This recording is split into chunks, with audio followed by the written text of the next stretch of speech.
জীবনে অন্যের সঙ্গে নিজেকে তুলনা করা এটা শুধু একটা ভুল নয়, এটা শয়তানের সবচেয়ে শক্তিশালী ফাঁদগুলোর একটি। এই তুলনায় মানুষকে দুর্বল করে আর আল্লাহর দেওয়া ক্ষমতাগুলোকে অন্ধ করে দেয়।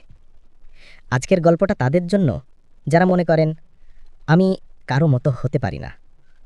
ভাই, মনোযোগ দিয়ে শুনুন, কারণ এই গল্পটা শুধু গল্প না, এটা আপনার আত্মাকে আল্লাহর পথে ফিরিয়ে আনার একটি ইঙ্গিত। স্টার গল্প, নিজের কদর না জানা এক ছেলের যাত্রা। এক গ্রামের ছেলে, নাম তার আরমান।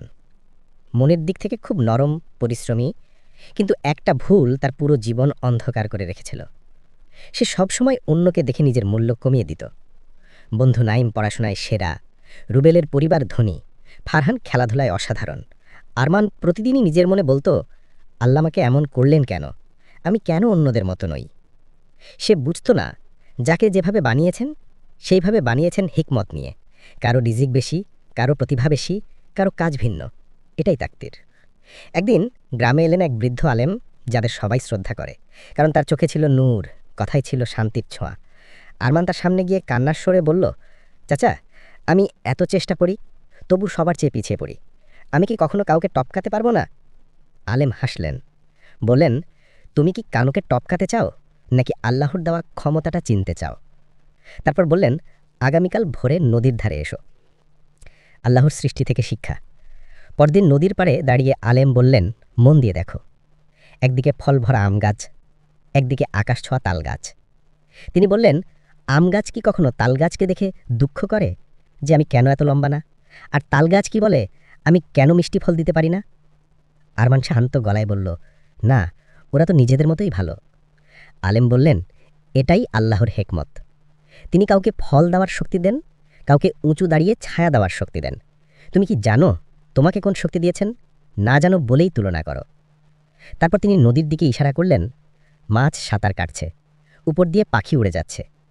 যদি মাছ আল্লাহকে বলে আমাকে উড়তে দাও, আর পাখি বলে আমাকে পানিতে দাও, তাহলে কি ওদের অস্তিত্বই নষ্ট হয়ে যেত না? আরমান থেমে গেল, তার চোখে পানি জমে গেল। আলেম নরম গলায় বললেন, যা তোমার জন্য লিখে দিয়েছেন তা কেউ কেড়ে নিতে পারবে না। তুমি মাছকে দেখে পাখি হতে চাও না, তুমি সেই মানুষ হও যাকে আল্লাহ নিজের হেকমতে বানিয়েছেন। সেদিন আরমান প্রথমবার অনুভব করল, সে স্রেফ কম না, সে ভিন্ন, এবং এজন্যই বিশেষ। পরিবর্তন আসে তখন যখন মানুষ নিজের কদর বুঝে। 2-1 বছর পর আরমান নিজের দক্ষতা খুঁজে পেল। হাতে কাজ করার অসাধারণ প্রতিভা ছিল তার। এই প্রতিভা দিয়ে সে ব্যবসা শুরু করল, আর ধীরে ধীরে আল্লাহ তাকে বারাকা দিলেন। গ্রামের সবাই এখন তাকে চেনে এক সফল, পরিশ্রমী এবং আলোকিত মানুষ হিসাবে। যখন কেউ তাকে জিজ্ঞাসা করত, তোমার সাফল্যের রহস্য কী, সে হাসত, বলতো, আমি বুঝেছি আল্লাহ আমাকে যেভাবে বানিয়েছেন ঠিক সেভাবেই আমার সাফল্য লেখা আছে। মাছ যদি উঠতে চায় তার জীবন ব্যর্থ মনে হবে, কিন্তু যদি সাঁতারে মন দেয় পুরো সমুদ্র তার। এক, আল্লাহ কাউকে অপূর্ণ সৃষ্টি করেন না। প্রতিটি মানুষের মধ্যে একটা বিশেষ গুণ, একটা বিশেষ আলো থাকে, যা অন্য কেউ পায় না। 2, তাকদীর, QADR, মেনে নেওয়ার শান্তির চাবি। অন্যের রিজিক দেখে দুঃখ করলে নিজের রিজিকের দরজাই বন্ধ হয়ে যায়। 3, হিংসা করলে ন্যায় আল্লাহ, শুকুর করলে বাড়ায় আল্লাহ। 4, নিজেকে ছোট ভাবা, শয়তানের কৌশল, কারণ মানুষ যত হতাশ হবে তত দূরে সরে যাবে আল্লাহর রহমত থেকে।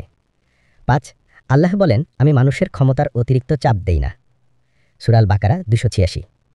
আপনি অন্যের মতো হননি, কারণ আপনি নিজের মতো হয়েই মহান কিছু করবেন।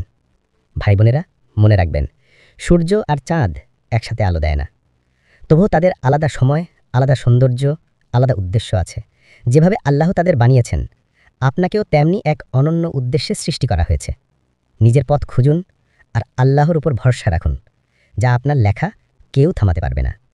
গল্পটা যদি আপনার হৃদয়কে একটু হলেও স্পর্শ করে থাকে, যদি আল্লাহর রহমতের কথা আপনাকে নতুনভাবে ভাবতে সাহায্য করে থাকে, তাহলে দয়া করে আমাদের এই ছোট্ট পরিবারের সাথে যুক্ত হয়ে যান। ভিডিওটি লাইক করুন, আপনার নিজের ভাষায় একটি কমেন্ট করে জানিয়ে দিন কেমন লাগলো। আর যদি মনে করেন অন্য কারো উপকারে আসবে, শেয়ার করতে ভুলবেন না। আমাদের এই আলোক প্রভা চ্যানেলটি আল্লাহর দিকে ফিরে যাওয়ার, নিজেকে ঠিক করার এবং মনকে শান্ত করার একটা প্রয়াস।